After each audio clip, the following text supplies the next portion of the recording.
Today, I listened to a Nobel Prize winner speak, Robert Eric Betzig, the man who made a fluorescence microscope which uses fluorescence to study organic and inorganic particles. Hi, my name is Ibukun, the student to be the long held here living in New York, and today is day 3 of the national conference I'm attending. Today was all about me getting inspired.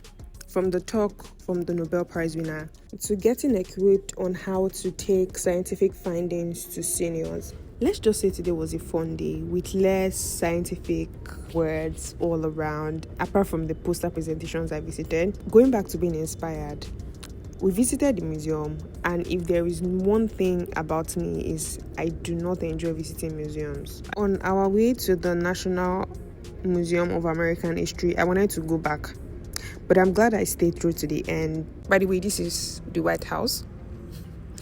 I was so grateful I waited because as I looked at the display in the museum, one of the things that stood out to me was how people just ran with an idea that they believe could help themselves and change the world, and they indeed changed the world with it. This is what drove Robert to invent or to build the fluorescence microscope, and also the person that decided to develop phones or Tupperwares or a refrigerator, hair care products for the Black African hair, decentralization of car making.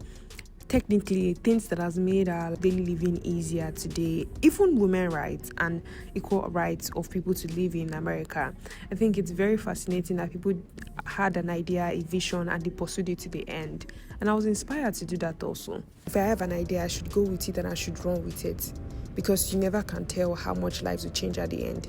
My lunch today came with a view, and listen, this is how you react when your taste bud tastes the glory of something that it has tasted before. Because this calamari, I've been looking for this taste and I finally found it again. I don't know what they're doing in this game or that are showing on this screen, but this is the after of my food. I did not finish my food.